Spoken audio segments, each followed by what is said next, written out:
Hey guys, Mad Tuna Cards back here. Just kind of doing a quick little follow-up video. So I said that I just feel like there's not a lot of resources out there when it comes to what to send into DC87 Sports.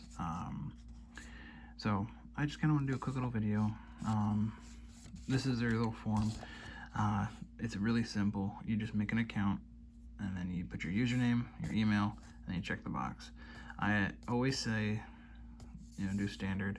If you send less than 20, or if they're not very busy, they will do you express and they'll get you in sooner without any further charge, it seems like. I don't know if that's true or not, but that's been my experience. If you're using FedEx or UPS, that's their address. If you're using USPS, which I do, that's their address there. And then if you're using the premium service, you just fill out this one here, listed within one business day. A $5 fee will be added to each card sold though, which kind of hefty. So you better have a pretty high-end card to send in. They do say valued up to $5 are accepted. In my experience, they have accepted almost everything, that, like from stars of the MLB, which are like a literal quarter, not even a quarter, like a penny, worth.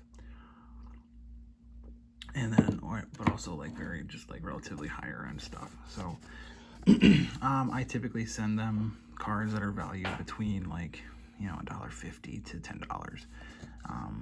I do that just because it's easier to just post,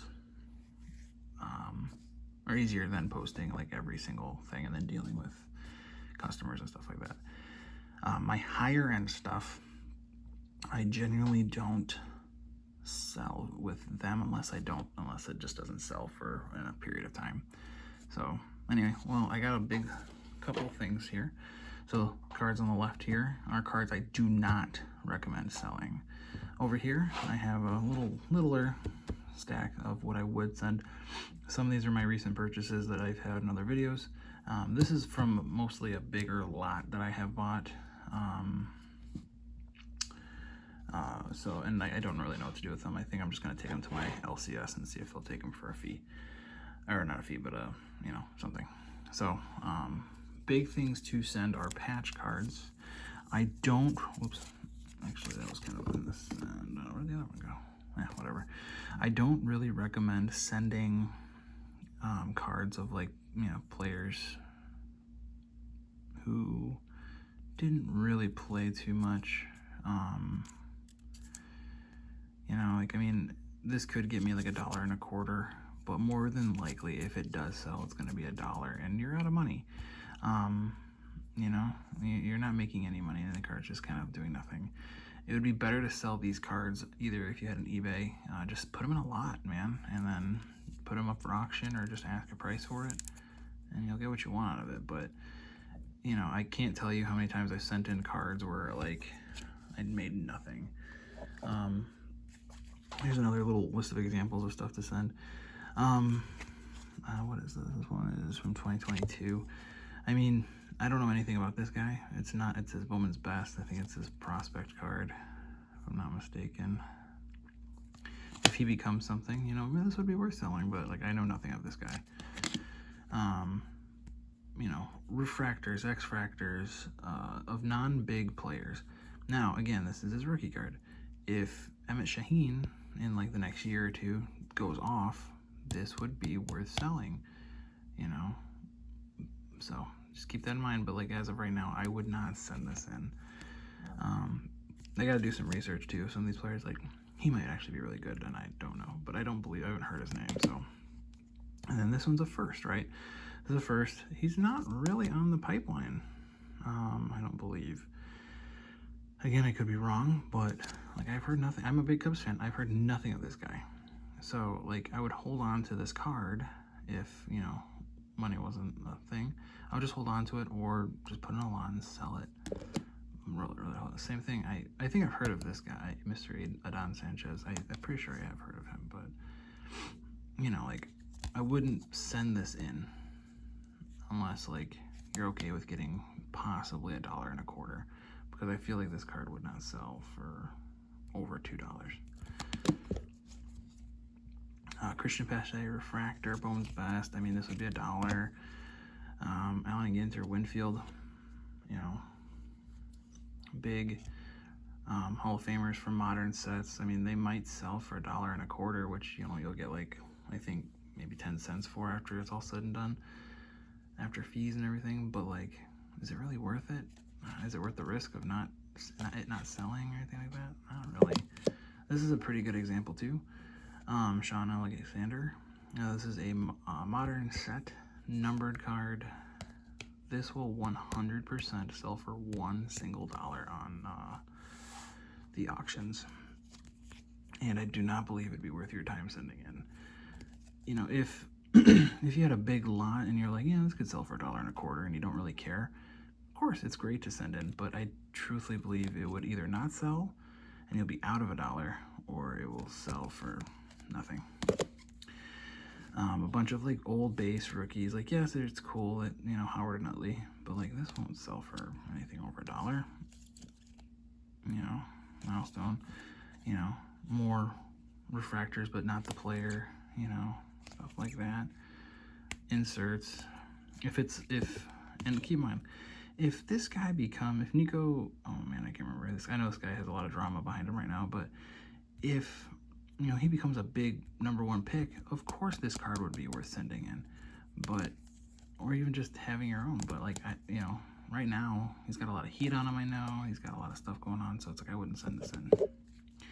Base rookies, you know, of like meh players, you know, but like had a cult following back in the day, I wouldn't send that in. That's $1. You'll get it $1, or it won't sell, and you'll be out of $1. Parallels of like, you know, modern sets. If this maybe could be selling something, but it's you know, it's Score. Not a lot of people love Score. You know, it's nothing really worth it, so I wouldn't send it in. Base rookies. I mean, I actually might send this in. I don't know. We'll see. You know, this is an example. This is in the wrong pile, but this would be an example of something I would send in. You know, it's a parallel of a player who's more than likely going to be in the Hall of Fame, like it or not. You know, Jose Altuve is probably going to be there. So, yeah, I would send this in. This is a modern set. It's a parallel.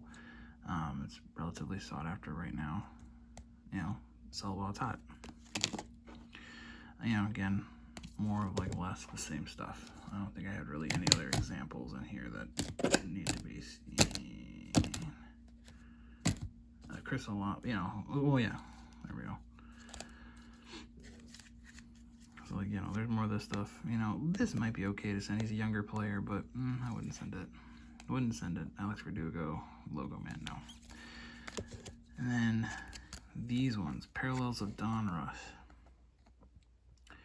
Unlicensed stuff just does not do well. I've sent in some unlicensed things, and it's done relatively good, but also this stuff like this, Evan Pereira and Joe Torre, this will not sell. Either won't sell or it'll sell for $1, and you're just kind of like, I mean, good news is you got rid of the card, but like bad news is you're not getting anything for it. If you just throw all of these cards just in a lot, like someone is gonna buy it. Like someone will buy this. But like this, no one's gonna buy it. You know, these are like literal dollar bins, quarter bins at your, you know, your card show. So, I had another thought. Oh, another thought though. I don't know what it is, but parallels of like, if you had, I don't have an example in front of me right now, but if you had like a Nolan Ryan, for whatever reason, Nolan Ryan Donruss cards sell really well, and I don't know why. At least in my experience, like if they're parallels, not the base. Like even in tops, they sell pretty well. All right, let's do a quick little example of things to send. Sorry, let me clean up a little bit. So I already said, yeah, I would send this in. You know, patch cards, you know, things that you get. You know, these are like literal, you know, quarter bin stuff. These sell pretty well. These sell for like $1 to $2, you know. You'll get like $1 out of them. If you got these for a quarter and you get $1, hey, that's a good profit. You know, same thing. Same thing. This is kind of, I'll come back to that one. Actually, I got more stuff in here that I wouldn't send, like, you know, old patches. I was actually going to sell this, but I think I might PC it because it's kind of cool. And it's also really beat up. But old patches, like if you bought a lot and you had a bunch of old patches of a good player, worth it. You know, good parallels of good players. This one I wouldn't send in because it's all beat up, but, you know, this is a prospect of Mark Pryor, like gold 2002. That's cool. You know, Chrome. Heritage Chrome cards of good players. Bowman's Best Refractor of good players, good players, good players. I actually wouldn't send that in because that's just a base insert, but whatever. I got this in the wrong pile. This is kind of going on that rant of like, wouldn't send it in. So this is a numbered parallel of Bartolo Colon, nickname variation, Big Sexy. Like, it's a very cool card, very funny card. Would not send it in.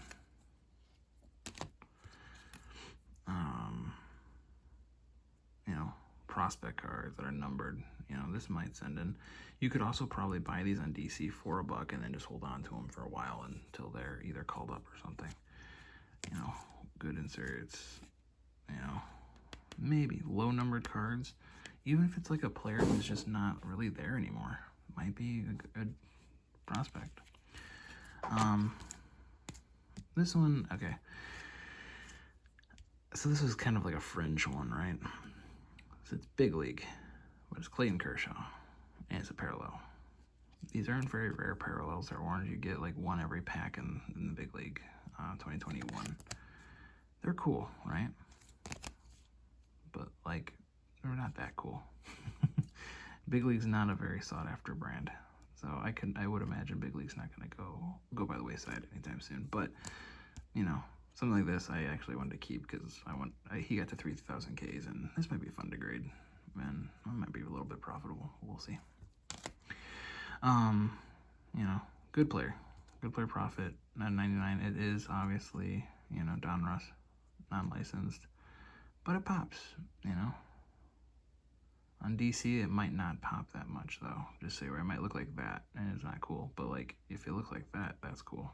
So keep that stuff in mind. And then the stuff that I would send in, you know, PSA 9s, SGC 9s, your graded card 9s, that you don't know really what to do with, right? Like if you're completing like a master set or something, grading cards, you know, this would be a great one just to send in, just to get rid of, right? Like, who needs it? Mookie Betts. I bought this for $5 on DC though. So just beware. If you're worried about, if you buy this in a lot or something like that, you know, be aware. Buy in a lot and you're not into it for anything, perfect. But if you are into it, not good. No fun. And then finally, this is the stuff I would send in or maybe even sell on my own. So numbered Juan Sotos, you know, or numbered good players, and then patch cards, numbered patch cards or patch autos. Those would be good ones to sell. All right. Well, that's it for today. Thanks for listening to my rambling, and hope you have a good day. Hope you learned something. Thanks. Bye.